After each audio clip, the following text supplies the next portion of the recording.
Hey guys, what's up? It's Zyflin here, and today I'm going to be sharing with you guys the loadouts and stuff that I used during my playthrough of the Steel Path. Now, I have been taking it very easy while playing through the Steel Path. It took me maybe, I want to say 5 days to get everything done.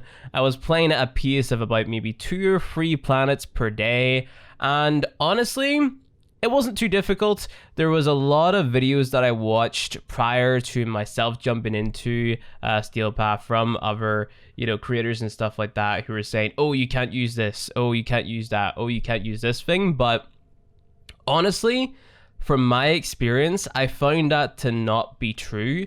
As long as you're building fine, half well at the very least, you're going to have no problems getting through Steel Path. Now, that being said, I was getting a lot of questions while I was streaming the Steel Path content from a lot of people saying, hey, my weapons don't deal enough damage, my Warframe is too squishy, stuff like that. And I just wanted to make this video basically sharing with you guys the loadouts and things that I use to get through Steel Path and talk about, some areas where I struggled and where a lot of you guys might struggle as well. So to be completely honest with you, whenever you're playing through the Steel Path, if you look at a mission type, let's take defense for example.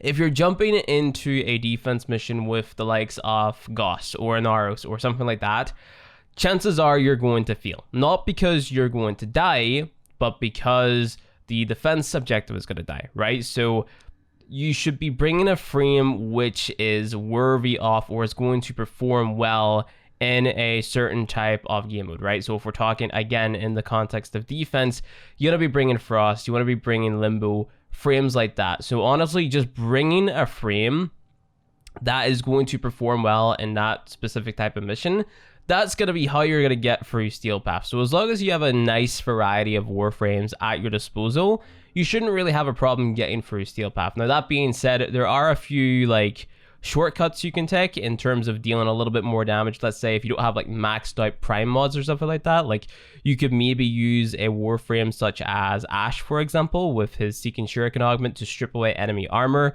That way, all you have to deal with is the enemy's flesh instead of their armor if you're playing a Grenier mission, for example. And whenever it comes to everything else, again, like I said, it is just about playing your Warframes to their strengths and using the appropriate Warframe for the mission type that you're playing. Now, a few missions that you might struggle in would be, the two most notable ones, at least in my opinion, would be this mobile defense on Lua, right? If I can actually get my camera to center on it. So in this mobile defense mission, what happens is the little sentient drones are going to spawn in, and if they scan you, it's going to spawn in sentient enemies which are going to freeze the timer on your mobile defense objective, and then they can deal damage to it, right? The most notable attack that they do that is most likely to make you feel is whenever they sort of bend themselves over and point themselves upwards, and they let out this little spinning laser attacks.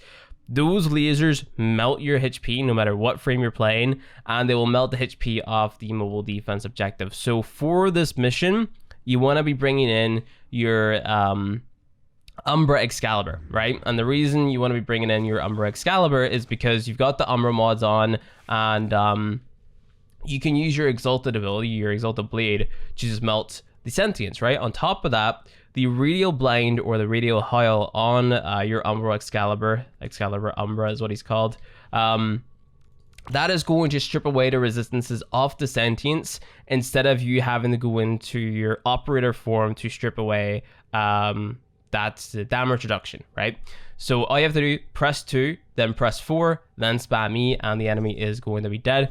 So this is the loadout that I was using on my Excalibur Umbra. It's Umbral Intensify, Umbral Fiber, Umbral Vitality. So that's all 3 of the Umbra mods on there, because why would you not throw it on? It gives you the polarities to do so. Then I've got a Truth from the Top, Fleeting, a Maxed Out Streamline, Augur Secrets for a little bit more power strength, Chromatic Blade for, of course, your bonus status, Prime Continuity for ability duration, Power Drift for more power strength, and you have 100% status with this build. I've got Arcade Fury, Arcade Strike on there. Arcanes don't matter too much, you can change them up. Corrosive Projection to reduce the enemy armor by 18%. I'm pretty sure Corrosive Projection in the Steel Path is a little bit better in comparison to Steel Charge. Not too sure about the exact math on that, but I would be willing to wager that corrosive projection in this scenario, because they have bonus 250% armor, it's going to be a little bit better. So this is what I would bring. And then of course on top of that, you also have the paracesis if you've done the prologue quest. I forget the exact name of it, but there's a prologue quest which grants you access to the paracesis, and the paracesis allows you to, you know, throw on a shit ton of stuff, and you can throw on your Umbra mods on here as well, which is great. And then on top of that, your Exalted Blade, you can throw on your Umbra mods as well. So these Umbra mods are giving you bonus damage versus the sentient enemies, which is great. And if you just build in the way that I'm building them, you should be good to go. So just refer back to this video and then copy this build, and this should be enough to get you through that mobile defense mission. If you're struggling with it, there are other ways that you can do it. You know, you can use CC frames and stuff like that. But if you just want to kill the sentient as fast as possible, then Excalibur Umbra is probably the best way to do so. Now, the other mission, which was completely new to me whenever I first played Steel Path, was that mission that was at the end of Nightwave Season 2, I believe. So it's in the Orc and Derelict.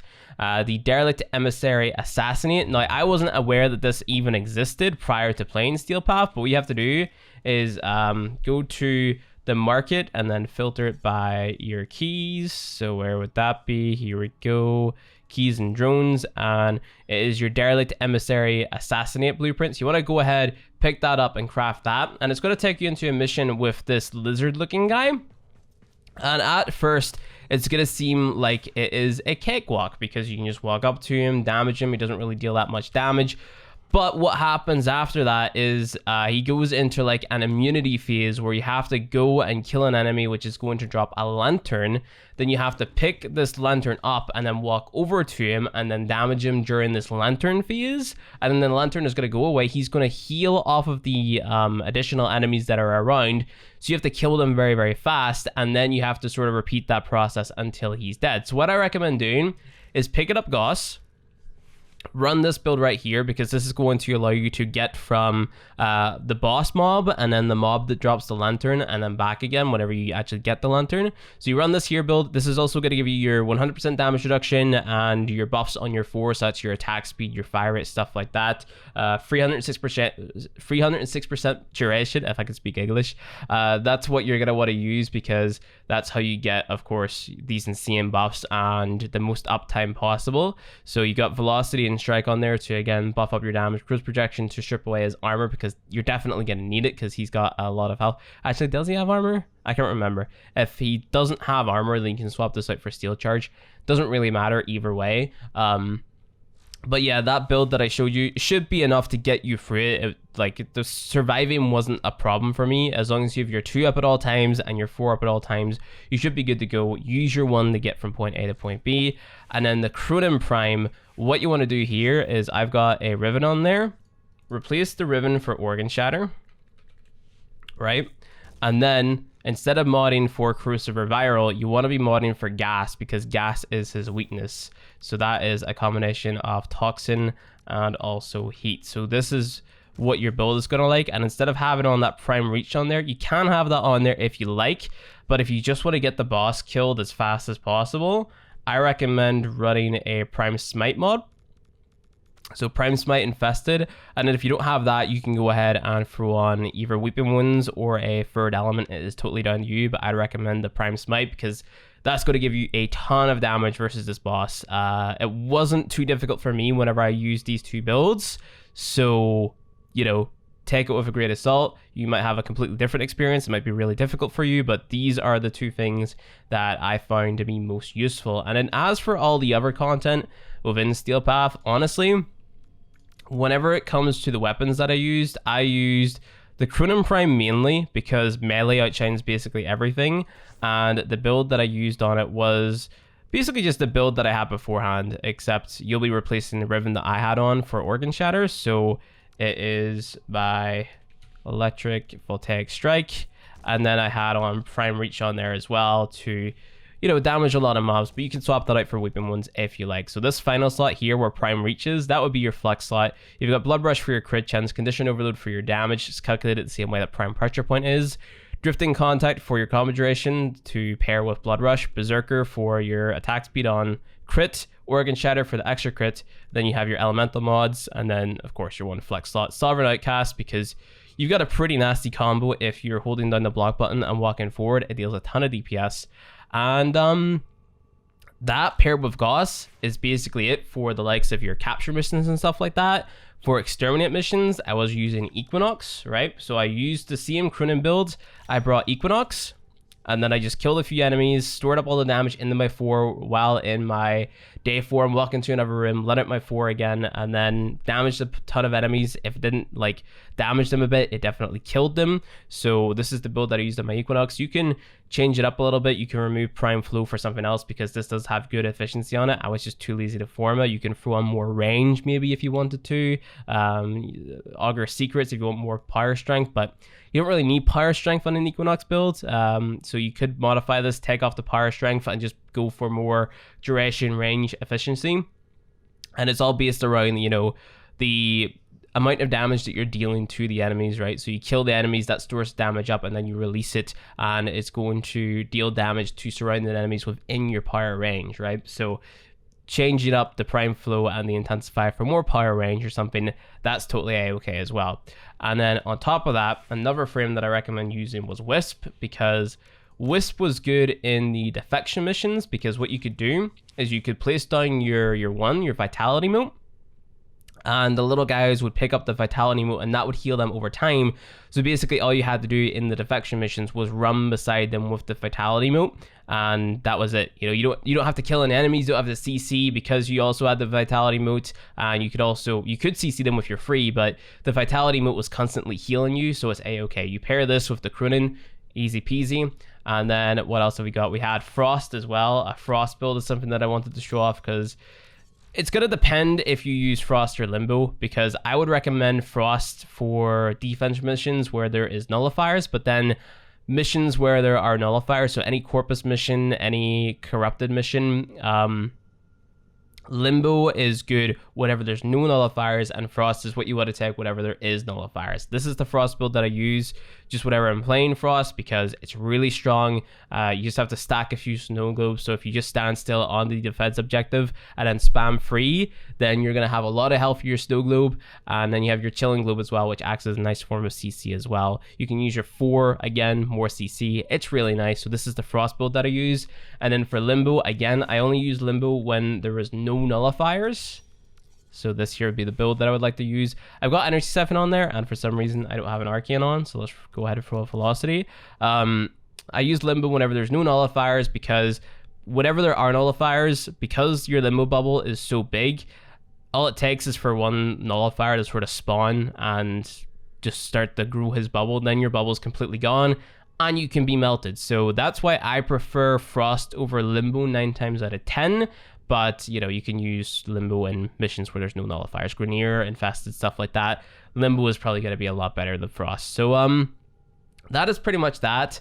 And I'm trying to think. The only other frames that I would really recommend taking a look at would maybe be Mag Prime, because Mag Prime has, you know, her bubble. So if you use Mag Prime plus Stalenka, then you can kill a ton of enemies really fast. That's especially useful versus the Ambulance, for example, because you can just put your Magnify bubble down. If I go ahead and I type in Mag, what's the build I used? So this here be the build. I used this build, and this allowed me to just put down my Magnify bubble, shoot out my Lanka shot, and then the Magnify bubble would suck all of the enemies in and kill all of them while also downing the Ambulance. So that was easy peasy. So just pair this with the Lanka. I'll show you guys a Lanka build as well. The Lanka 7 Forma. Here you go. So this is, no, that's the wrong one. It's the one with the 8 Forma. Here we go. So this here's what I use. You can replace the ribbon for Vile Acceleration or Speed Trigger. It's just to increase the fire rate. I've got bonus damage on it as well. But yeah, this would be the build that I would use. And because it's got just built-in punch through, it works really well with Mag's bubbles. So it deals a ton of damage. And then the other thing that I used was Ash during my what's it called? My arena missions, again, to strip away the enemy armor. Or you could use the Blade Storm build. So this is the armor stripping build with Seeking Shuriken. You can just press 1, enemy has no armor, he's an easy kill, use your Kronen or whatever. And then I've got my Blade Storm. You can use the Venka, build up your combo, go invisible, press your 4, and then enemies will die. Pretty good either way. And let me think, is there anything else? Trying to think real fast. Harrow was a big one for me in survival as well, because you have this Lasting Covenant. What happens is you get into the mission, you press your 4, you hold down your 3, and then you let go of your 3 whenever it's built up enough energy. And then you can spam your 1, hit your 2, spam your 1 again, hit your 2 for a second time, and then just get headshot after headshot after headshot. And what's going to happen is you're going to keep this insane crit buff. You're going to get energy back on every single kill. You're going to get health back at every single kill. And you're also going to be CCing the enemy. So back yourself into a room that doesn't have any other rooms attached to the back of it. So just kind of back yourself into a corner. And then Harrow is going to be an insane frame, especially if you pair it with the likes of a Tomb Finger kick gun. All right, so this would be the type of build that I would use. Of course, swap out your Expel mod for whatever. I like using Pack Seeker because whenever I got a headshot, on top of, you know, the bonus health and energy that I got back and extended the duration of my Lasting Covenant, it also seeked out other enemies and killed them as well. So it's just a really good way of killing a ton of enemies with Harrow and sort of like self-sustaining yourself. And then last but not least, I made ample use of Octavia. So this would be the Octavia build that I use. So this is just a really standard Octavia build, which push 1, 2, 3, 4, enemies are CC'd, they die, you have a ton of buffs, you're invisible. It's really great. And then Vauban also for interception. This is the Vauban build that I used, and all this allows you to do is run around, press 4 on all the interception points, and enemies are going to be CC'd. So that is kind of like all the builds I would be using within the Steel Path just to get it done. The last thing that I have to do is do like an endurance run in a low level defense mission to get the rest of the Steel Essence that I need to get the Ephemera, and then that is pretty much that. I'm done with Steel Path. But anyway guys, I hope this video helped you out a little bit in terms of builds and stuff like that. If it did, go ahead and leave a like, subscribe for more Warframe content, and I will see you guys in the next one.